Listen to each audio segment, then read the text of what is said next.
Bom, eu sou Priscila Soar e eu estou aqui para falar um pouquinho sobre esse objeto, né, de percussão, esse instrumento de percussão que é tão característico da cultura espanhola, né? Estas são as castanholas. Mas a origem desse instrumento é de muito tempo atrás, né? Quem introduziu as castanholas em toda a Península Ibérica foram os fenícios. Os fenícios, eles tinham todo o comércio do mar Mediterrâneo, inclusive de toda a parte da Península Ibérica, que na época era a civilização dos tartesos. Eles tinham um grande comércio com os tartesos e durante esse comércio, eles introduziram lá o que seria um instrumento de origem da castanhola que se chamava crótalos. Os crótalos eram dois pedaços de um material duro que, batidos, ecoavam ou repicavam, e eles acompanhavam sempre rituais religiosos, né? Os crótalos não existiam só na cultura fenícia e também não foram só passadas para os tartesos. Os crótalos existem há muitos anos na cultura egípcia, na cultura grega e na cultura romana. Sim, cada cultura dessa foi desenvolvendo esse instrumento de percussão. Então, quando se fala crótalo ou krusmata, se refere a esse ancestral da castanhola de hoje, né? O que é mais importante é que na Península Ibérica se desenvolve algo que vem do crótalo, que é a krusmata ibérica. O que é a krusmata ibérica? São dois pedaços, ou de madeira muito dura, ou de conchas, ou de pedras, que ao tocar repicam. Então isso é o ancestral da castanhola. E quando que esse instrumento vai ter um desenvolvimento maior? Quando surgem as bailarinas de Gades. Quem popularizou, né, na antiguidade, estamos falando do ano 1000 antes de Cristo, essas castanholas ibéricas, que era a famosa krusmata ibérica, foram as dançarinas de Cádiz, né? As famosas Pulai Gaditani.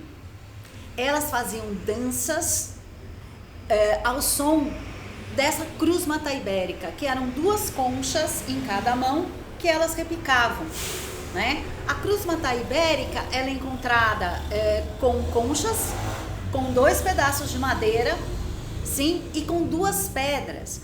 As pedras ainda são encontradas hoje. Elas são duas pedras colocadas aqui nos dedos, são pedaços retangulares e fininhos colocados nos dedos e ao balançar elas repicam. Até hoje são encontradas esse tipo de percussão em alguns lugares da Espanha. Essas bailarinas, pela primeira vez na história, você tem uma dança que não estava ligada à religião. Até aí nós tínhamos o crótalo, né, que era o antepassado da castanhola, usado nos cerimoniais religiosos, né? Mesmo no princípio, essas bailarinas de Cádiz, que eram descendentes dos tartesos, com influência fenícia, elas eram sacerdotisas a princípio da deusa Astarté. Elas deixam de fazer essa dança ritualística e ligada à religião e passam a fazer a dança profana, por prazer, né? Então é um momento muito importante da história, esse câmbio do religioso para o tido profano, né? Ou seja, a arte por prazer. Essas bailarinas, elas eram tão famosas que elas saíam levadas pelos romanos para fazer o que seria uma turnê, né? Saíam ali do porto de Cádiz e elas iam até Roma dançar. elas se apresentavam antes do teatro romano. Então, quando tinha uma peça de teatro romano, elas, antes desse teatro, elas se apresentavam. E ao se apresentar, elas iam divulgando a dança e divulgando o que seria o ancestral da castanhola. A cruz-meta ibérica, em cada lugar da Espanha, se desenvolveu de formas diferentes e foi adaptada ao folclore local. Então, nós temos várias versões hoje do que era a cruz-mata antiga. Até se chegar nesta castanhola, que é a castanhola de hoje, nós passamos por várias etapas. Então, a gente primeiro tem que entender o conceito de castanhola para entender toda essa história. O que é uma castanhola? São 2 pedaços de um material rígido que, ao bater, ele emite um som ou repica. E normalmente esse som é acompanhamento de uma música. É o que a gente faz com a castanhola e era o que eles faziam com a cruz-mata ibérica. Hoje, nós temos uma infinidade de castanholas. Cada região da Espanha desenvolveu a sua própria castanhola. Aqui nessa mesa, nós temos alguns exemplos de castanholas. Quase todas são flamencas, porque eu faço parte, né, do flamenco, eu sou uma bailarina de flamenco. Mas nós podemos ter uma ideia de uma castanhola que é usada, né, é chamada pinças murcianas, tem várias pinças, elas são castanholas de folclore. E nós vemos a diferença, como esse material já é bem mais desenvolvido e esse é um material um pouco mais rústico. E a gente nota muito a diferença a partir do momento que a gente olha a caixa acústica, que é essa parte redonda, essa parte de dentro, o coração da castanhola. Bom, aqui temos esses exemplos da castanhola e a colocação da castanhola também é muito importante. As castanholas no folclore, elas são colocadas nesse dedo do meio e nesse. E elas são tocadas repicando. A partir do momento que essa castanhola passa para o polegar, a castanhola começa a desenvolver. Porque a partir do momento que a empunhadura da castanhola passa para o dedão polegar, o nosso polegar, cria-se uma infinitas possibilidades de se tocar essa castanhola.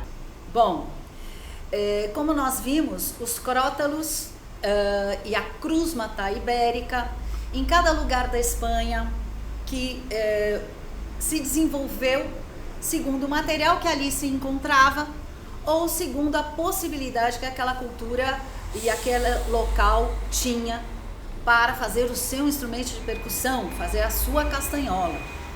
Agora, o desenvolvimento maior da castanhola, o boom da castanhola, foi no século XVIII.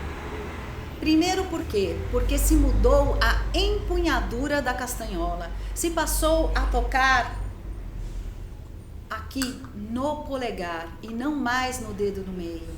E com essa mudança da empunhadura, aumentaram as possibilidades de se tocar essa castanhola. Então ela se tornou um elemento mais, não tão rude folclórico, mas mais melódico e com mais possibilidades de toques e ritmos e outras coisas. No século XVIII também, a castanhola, que era um alimento extremamente popular, ele passa a ser mais sofisticado. Por quê? Porque a nobreza começa a assistir apresentações nos seus salões de seguidilhas e bailes da escola boleira. Tanto as seguidilhas e a escola boleira utilizavam as castanholas nas suas performances, a escola boleira sobretudo. Então, nessa época, a castanhola faz um boom. E aí os bailarinos boleros começam a fazer turnês durante a Europa e levam as castanholas já espanholas para o mundo inteiro. Bom, com essa sofisticação da castanhola, né, e esse aprimoramento dos toques e das sonoridades, a castanhola, que antes era popular e que ganha os salões da nobreza, começa a ganhar também, conquistar a música clássica. Começa-se então a compor já pensando nos sons da castanhola, não só como percussão, mas peças musicais para as castanholas. Uma grande concertista de castanhola, já mais atual, foi Lucero Tena, né? Ela era uma concertista de castanholas e ela executava peças de castanhola, né? Então isso deu um boom na castanhola. E outra, além da escola boleira que divulgou a castanhola, outra pessoa que é uma bailarina importantíssima dentro do flamenco, que foi a grande divulgadora da castanhola, foi Carmen Amaya. Carmen Amaya, ela participa do momento do cinema, do primeiro momento do cinema, na transição do cinema mudo para o cinema falado. Então imaginem, as pessoas que estavam acostumadas ao cinema mudo, de repente vão ao cinema e além de verem as pessoas, a voz das pessoas, elas vêm e escutam uma bailarina flamenca tocando castanholas. Então isso revolucionou. E o cinema era a forma de divulgação da época, né? Ou você tinha o rádio ou você tinha o cinema. Você não tinha como, você não tinha outra forma de divulgar. E Carmen Amaya faz vários filmes tocando castanhola, divulgando a arte flamenca e divulgando a castanhola no mundo inteiro. Já falamos da origem da castanhola, já falamos da evolução da castanhola, já falamos da castanhola nos salões, já falamos da castanhola na música clássica, já falamos da castanhola no cinema e da grande Carmen Amaya. Então agora eu vou mostrar para vocês algumas castanholas que eu tenho aqui, né? As castanholas são sempre em pares. Eu tenho aqui na minha mão um par de castanholas da marca Galliano, de fibra. Aqui nós temos um par de castanhola também da marca Galliano, de tela prensada. Aqui nós temos essa linda castanhola, que foi um presente que eu ganhei de uma pessoa ao qual eu tenho um carinho e uma admiração gigante, que é a Laurita Castro, que é uma das grandes formadoras de bailarinos aqui do Brasil, né? Vamos dizer assim, de bailarinos flamencos. Essa castanhola eu ganhei dela. Ela é uma Del Sur de fibra. Ela deu essa castanhola porque minhas castanholas eram muito graves e ela gostava de um som mais agudo. Então ela me deu essa, ela falou: ai não, filha, eu não gosto dessa sua castanhola. Aí ela me deu uma castanhola, gente.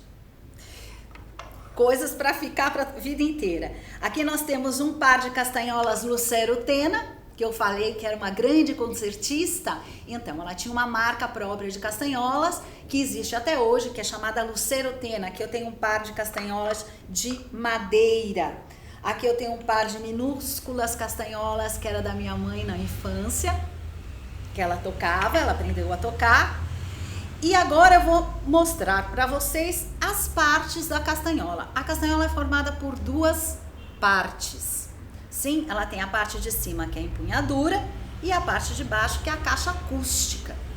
A parte de cima é chamada oreja, ou seja, é orelha em português. É a parte onde se faz os agorreiros, os furinhos, para passar o cordão e unir essas duas partes, ok? A parte de baixo é chamado concha. Lembra que eu falei lá no começo da crismata ibérica, que eram duas conchas? Pois é, encontramos a concha agora aqui, olha o formato, né? Então, essa parte chama concha. O que une a parte da concha com a oreja que é esse redondinho aqui, chamamos puente. Puente, algo que une, ok? Essa castanhola, esse modelo de castanhola, tem esse detalhe que é o pico. Sim? Aqui nós temos onde junta essas duas partes. Tá vendo que parece uma boquinha? Isso são os lábios. E aqui dentro, que é a caixa de percussão, que é a alma da castanhola, se chama coração. Sim, coração. Ok? Então, essas são as partes da castanhola. Elas são unidas por um cordão. E as castanholas profissionais, elas têm sons diferentes. Normalmente, você olha aqui na orelha, na oreja, vai ter uma que vai ter uma pequena marca. Sim, esta é a castanhola fêmea. Ela é mais aguda. E esta que não tem marca é a castanhola macho. Ela é grave. A castanhola macho é que vai marcar o tempo. E a castanhola fêmea é que vai fazer as variações. As castanholas são colocadas com o nó para trás.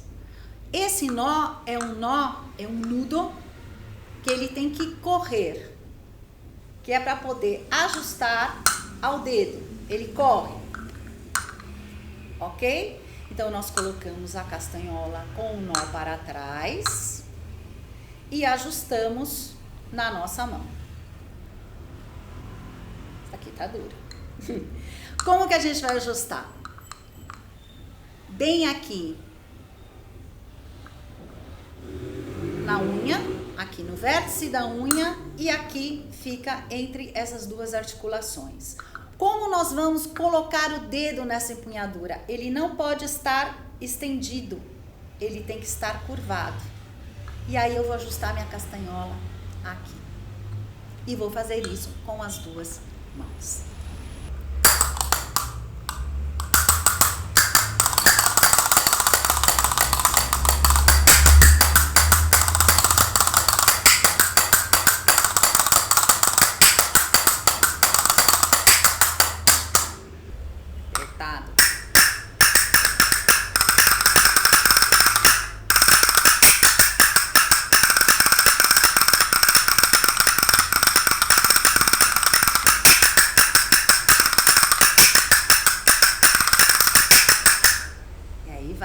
As castanholas, elas precisam aquecer, né?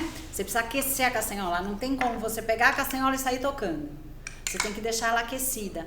Então, a gente não só tem que fazer o aquecimento, a parte mesmo, né, muscular da mão, para estar tocando legal, como a castanhola tem que estar na temperatura do corpo. Então, normalmente, antes de tocar, a gente faz isso, ó. A gente guarda ela aqui, para ela ficar aquecida e ela ter o som. Isso é um truque, hein?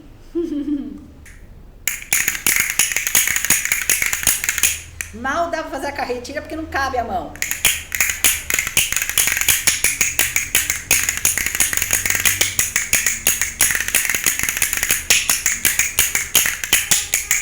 As castanholas, elas precisam ser muito bem cuidadas. Elas são sensíveis à temperatura. Elas não podem ficar nem muito quentes, nem muito frias. Sim? E para isso nós precisamos de estojos. E o ideal seriam esses estuches, esses estojos térmicos, essas bolsinhas para castanhola. Sim? Elas também, o ideal é que não se guarde elas batendo uma na outra. Então nós utilizamos aqui, guardamos uma e aqui guardamos a outra. E assim elas vão estar super bem guardadas. Bom, agora vocês vão ver a utilização dessa castanhola e alguns dos toques básicos dessa castanhola. E eu vou chamar uma pessoa para mostrar isso para vocês. Vou chamar a Vera Alejandra. Oi, gente, tudo bem? Agora eu vou mostrar para vocês um pouquinho o toque que se faz com as castanholas no baile de sevilhanas. O toque que a gente fala regular dentro do baile de sevilhanas. Arreia, arreia, arreia. Então, a mão esquerda, quem toca geralmente é o dedo médio na castanhola esquerda. Às vezes as pessoas tocam com os dois dedos, o anular e o médio juntos. E é uma espécie de bumbo da bateria, como se marcasse o compasso. E o toque mais sofisticado, mais desenvolvido, é feito pela mão direita, onde você utiliza todos os dedos, ou 2 ou 3 também, depende da variação de toques. O nome, então, dos toques, o dedo médio na castanhola esquerda é A. O dedo médio na castanhola direita, Pi. E os 4 dedos na direita, Ri. Um toque que se usa muito, que enfeita os bailes e que fica lindo, é o posticeo, e que a gente chama de Ti. Posticeo, que é fazer isso, que pode ser feito na parte superior, né, na concha da castanhola, mais para o lado de fora, ou pode ser feito também no lábio da castanhola, que dizem que é a maneira mais gitana de fazer o posticeo. E também pode ser feito no braço.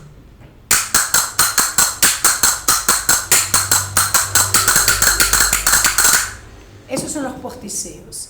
E temos os 2 dedos médios juntos, que seria Tá.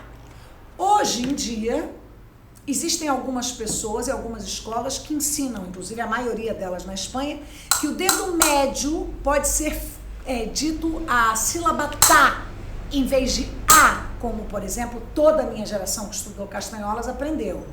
Então, depende do exercício que você está fazendo, você começa pela letra A e depois faz Tá, por exemplo.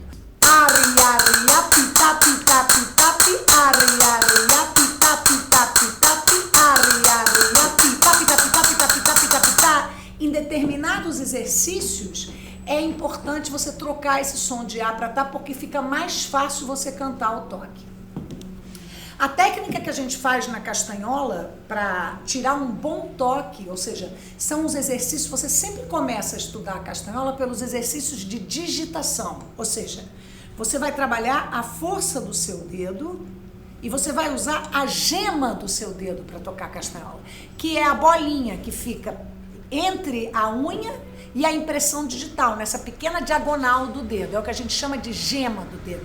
E é pressionando a gema do dedo que você consegue, aos poucos, tirar som da castanhola. Ou seja, sempre o aquecimento numa aula de castanhola, você faz com os exercícios de digitação. E o que a gente faz normalmente, no começo especialmente, é trabalhar a técnica del martillo, que é essa de empurrar mesmo a castanhola contra a sua mão. E não soltar a munheca, isso é muito importante. Muitas vezes a gente começa a tocar e não percebe e vai tocando assim. A gente deve evitar, ou seja, a posição do braço, da mão na continuação natural pelo pulso, sem quebrar nem para dentro nem para fora. Obviamente, às vezes a gente está tocando tão forte que a gente acaba mexendo um pouco a munheca, o pulso, né? Então, eu vou deixar aqui 2 exercícios muito básicos para quem quiser começar a tentar tirar som da castanhola, que é utilizando os 4 dedos da mão direita e o dedo médio da mão esquerda. Então, faríamos I1, I2, I3, I4.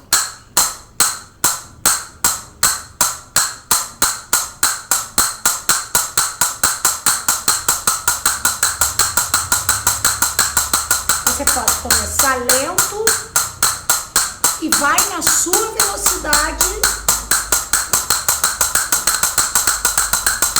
e depois você pode fazer esse outro exercício, que são 2 vezes cada dedo da direita, sempre pressionando a castanhola.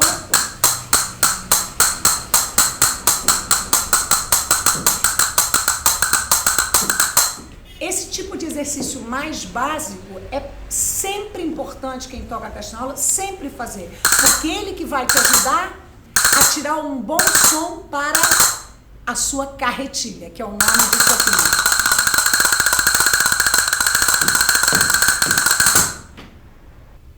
Aqui algumas dicas básicas para você começar a tocar a sua castanhola.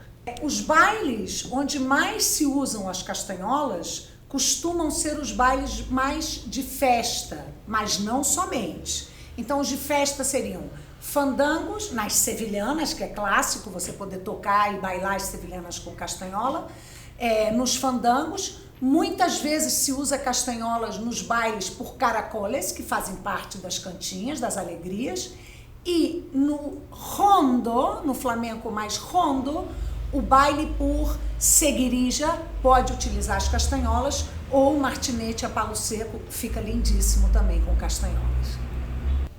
Bom, depois de tudo isso, acho que podemos concluir que a castanhola, na verdade, é um instrumento universal, que se desenvolveu conforme a necessidade de cada povo e cultura pela qual ela passou.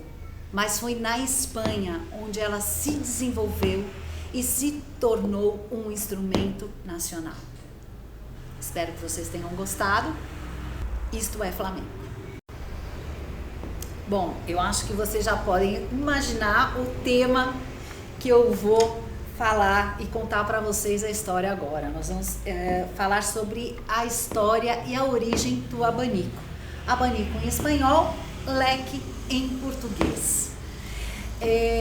A etimologia dessas duas palavras já falam muito da história do próprio abanico, né? Então, nós temos em português a palavra leque. A palavra leque vem de abano léquio. Abano léquio é uma referência a este instrumento, o abano, o abanico, que os portugueses traziam nas suas rotas de comércio das Ilhas Léquias no Japão.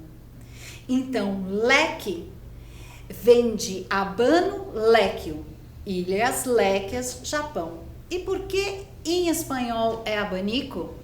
Abanico é um estrangeirismo.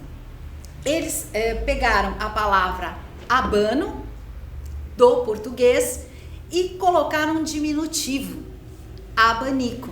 Então nós temos o leque em português com referência à ilha japonesa e temos abanico em espanhol com referência à palavra portuguesa.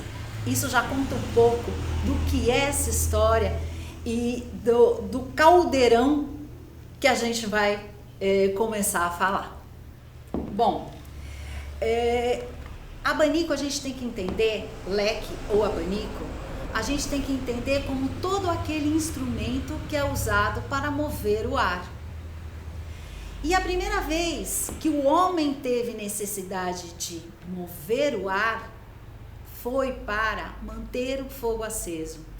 Então, o primeiro leque da história estava ali, naquela época, na pré-história, no homem da caverna, quando ele teve que manter um fogo aceso, porque o fogo aceso era uma questão de sobrevivência, né? Com o fogo aceso ele se aquecia, ele mantinha os animais selvagens longe, ele podia aquecer o alimento, né? Então, a primeira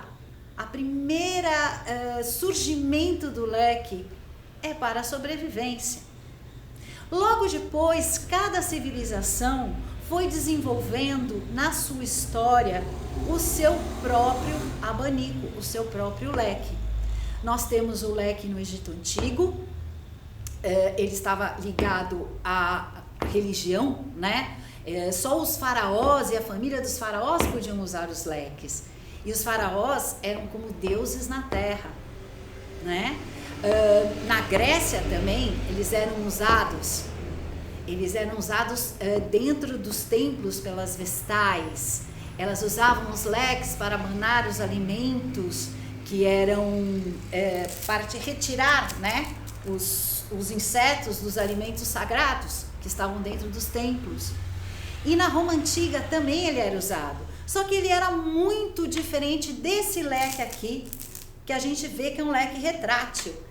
Eles eram mais parecidos com isso, né? Um grande cabo e algo que era usado para abanar. Assim, ou muito grande, usado com as duas mãos para abanar algo ou alguém, né? Da Roma Antiga nós temos os flabelos, que foram herdados pelos cristianos, né? E hoje as comitivas papais têm aqueles enormes leques de plumas de avestruz. Então veja desde quando vem a tradição dos leques para a nossa história e para o nosso cotidiano. Até agora, na época antiga, então vejamos, nós começamos com o homem, né, primitivo, que tinha um leque para a sobrevivência. Passamos para as civilizações antigas, que tinham um leque para os seus ritos religiosos. E agora a gente vai passar para uma nova fase do leque. O leque, como nós vemos hoje, esse leque retrátil, ele foi uma invenção da China. Sim, no século VII, um chinês, observando as asas de um morcego e a articulação da asa, inventou esse leque aqui. Existe uma disputa sobre a invenção desse leque entre os chineses e os japoneses, mas na literatura que eu busquei, realmente é tido como uma invenção chinesa. Agora, como essa invenção chinesa foi parar nas nossas mãos? Foi através dos portugueses. Como? Através do comércio que eles faziam com o Oriente. Eles trouxeram do Oriente este leque retrátil e introduziram na Europa através da Península Ibérica. Então, os portugueses trouxeram esse leque retrátil e esse leque fez um enorme sucesso. E ele passou de algo ligado à religião para algo ligado a poder e a status. Ele começa a ser usado nas cortes. E a partir do momento que ele é usado nas cortes, ele passa a ter um boom em toda a Europa. Ele começa a ter esse boom na corte francesa. Então ele entra, os portugueses entram pela Península Ibérica, esse leque é distribuído por Europa e vai parar na corte francesa. E na corte francesa ele começa a se desenvolver. E começam a ser leques, o poder. Toda pessoa tinha um leque, homens e mulheres. E as mulheres, então, tinham leques adornados com pedras preciosas, com plumas. O leque era tão importante e significava tanto status que foi desenvolvida uma linguagem dos leques. Então vejam bem, o leque passou do primitivo da sobrevivência para o religioso, para o poder, o status, e daí ele passou a desenvolver uma linguagem. Que linguagem era essa? A linguagem dos abanicos. A linguagem dos abanicos, ela se desenvolveu nos salões da corte francesa durante o reinado de Luís XIV e Luís XV. Era uma forma das mulheres poderem se comunicar com os homens.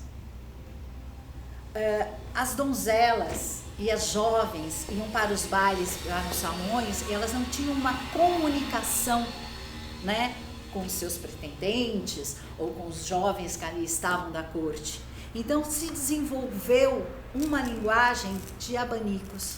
E nesse momento as mulheres conseguem ter espaço de transmitir o que elas queriam e os seus sentimentos através dessa linguagem. Bom, vocês vão se perguntar, e a corte francesa, Espanha, abanico, flamenco, onde está a ligação?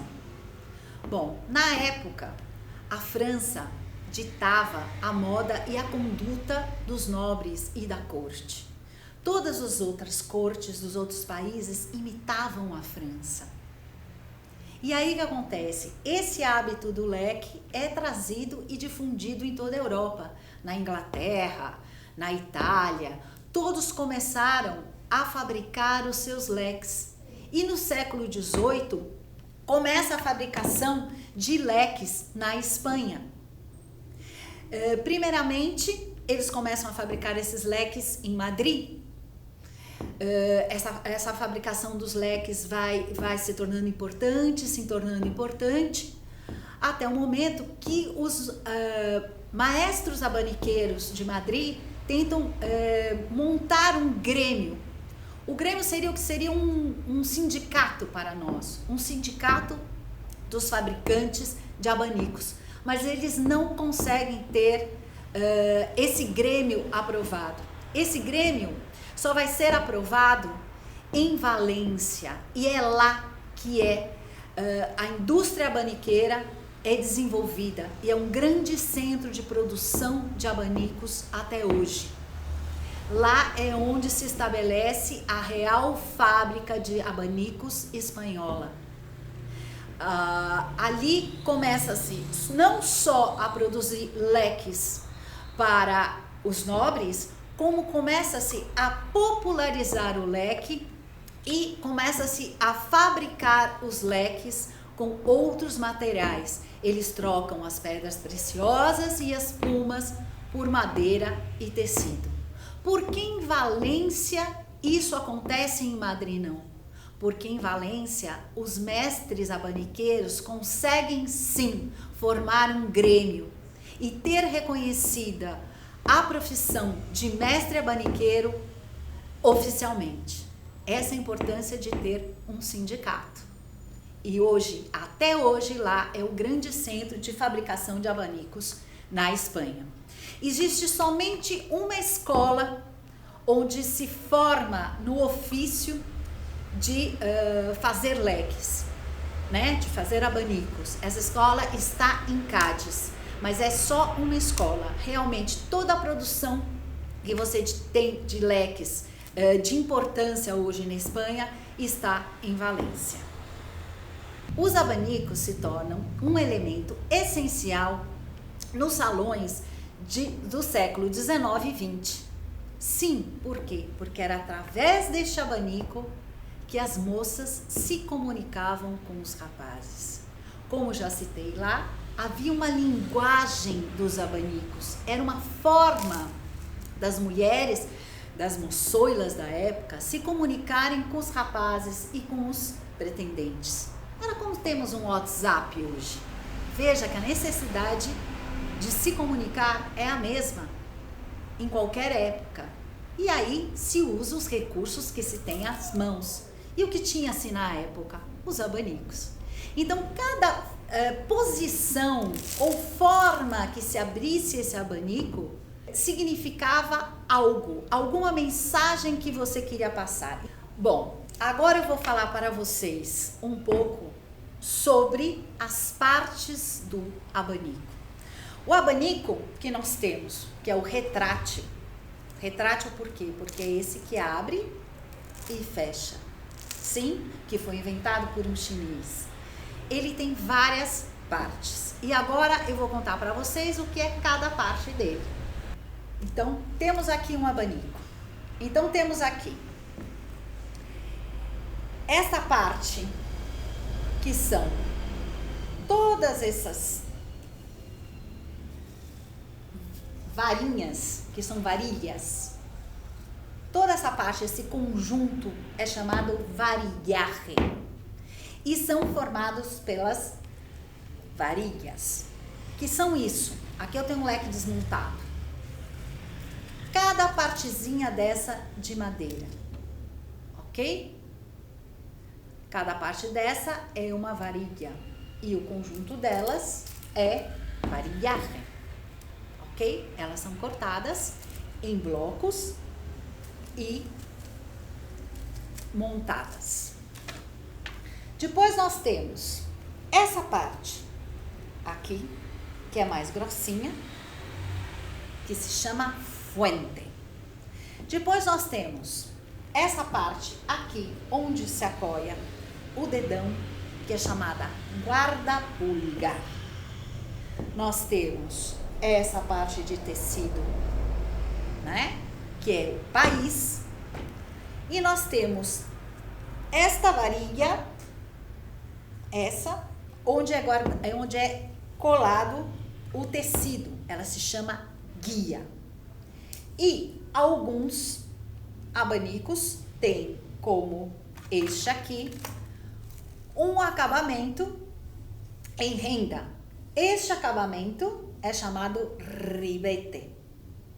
Todos os leques são feitos à mão. Sim, os leques de madeira. Lógico, os leques de plástico são feitos de outra forma, né? Mas os leques de madeira, eles são feitos todos à mão, um a um. Ok? Então, são cortadas todas as varilhas. Essas varilhas são colocadas aqui. Aqui é feito um furo, onde, né, que é o ojo del abanico, onde se passa um clavillo, para que se possa deslizar essas varilhas sem se perder, ok? Depois que o varilhaje é feito, é colado o país. Ele é drapeado antes de ser colado, esse tecido. E aí ele é colado. Existem alguns leques, alguns tipos de leques, que eles não têm o país, né? Como esse aqui. Ele é chamado baraja. Sim, eles são só partes de madeira. Bom, outra parte que também faz parte, aqui, tá vendo? Aqui nós temos a fuente. Essa parte da fuente, a madeira, ela pode ser trabalhada com furinhos. Isso se chama calado. Sim, é furado um a um. Aqui temos o exemplo. Tá vendo? Seria essa parte aqui furadinha. Isso é o calado. Os leques temos, a princípio, 3 tamanhos. Nós temos os leques pequenos, esse é um leque masculino. Nós temos o tamanho médio. Sim. E nós temos o grande também, chamado pericon, que é este. Sim. Então, nós temos aqui, ó, esses 2 tamanhos. O médio, o grande e o pequeno. Eles podem ser com esse acabamento em encarre e só uma cor. E temos o que eles chamam de doble cara, onde temos o país de uma cor e de outra cor. Sim, nós temos os leques também que são pintados à mão, como este aqui. Todas essas pinturas são feitas à mão. Ok? E temos os leques de plástico, que tem um preço um pouco mais acessível, pois eles não são feitos à mão. Essa parte é de plástico, não é? É feito com uma máquina, não à mão como os outros. E aqui nós temos uma medida de um leque grande e um leque médio de plástico. Agora eu vou mostrar para vocês como que a gente usa o leque, né? Como a gente faz essa movimentação do leque. A gente pode usar o leque em qualquer baile flamenco que a gente queira hoje em dia. É usado. Tudo vai depender do tamanho, de como você vai usar esse leque. Eu particularmente uso os leques mais nas alegrias e nos caracoles. Sim, mas isso é um gosto pessoal meu. Para a gente mover o leque, a gente vai colocar o nosso dedão nessa varilha, que é o guarda-pulgar, e a outra nessa varilha aqui, o dedinho aqui. E aí eu vou movimentar esse leque, esse abanico, sem mover o meu cotovelo. Sim? Simplesmente para dentro e para dentro. E aqui eu vou trabalhar. Sim, e descer. Aí. E aí eu vou fechar e abrir. E fechar e abrir. Sim? E assim eu vou, com esse movimento, adaptando a minha coreografia de flamenco. Esse seria um movimento básico.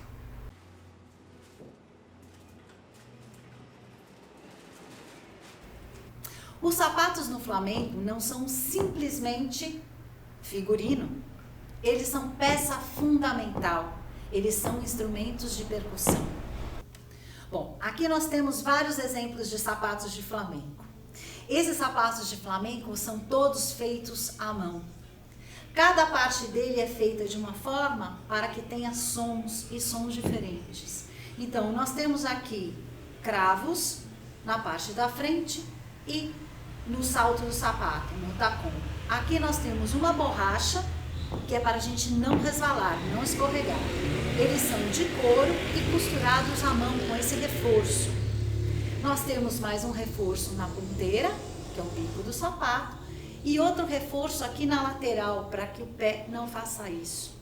O sapato de flamenco, ele tem que caber no seu pé como uma luva. Ele é um instrumento de trabalho, ele não pode estar nem largo, nem apertado. E ele aos poucos vai tomando a forma do nosso pé e cada vez vai ficando mais confortável. Aqui nós temos um tacon, um salto, onde a madeira está envernizada, então nós podemos ver a madeira do tacon, né? Do salto do sapato. Essa madeira, quanto mais dura, melhor para se tirar som. Nós temos aqui também vários exemplos de modelos de tacones.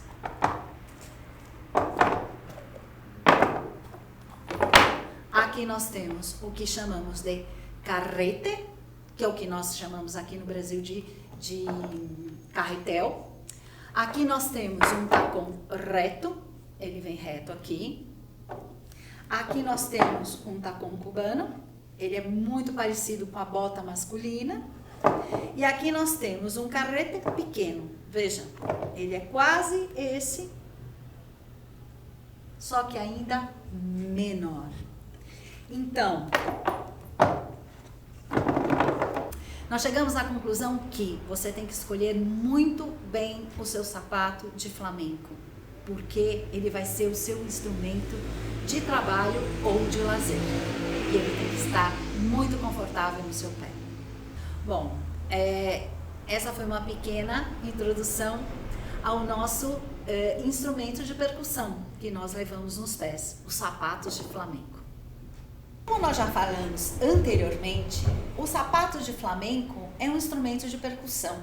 Cada parte dele tem um som diferente. Então nós temos a media planta, nós temos o golpe, nós temos a ponteira e nós temos o tacon.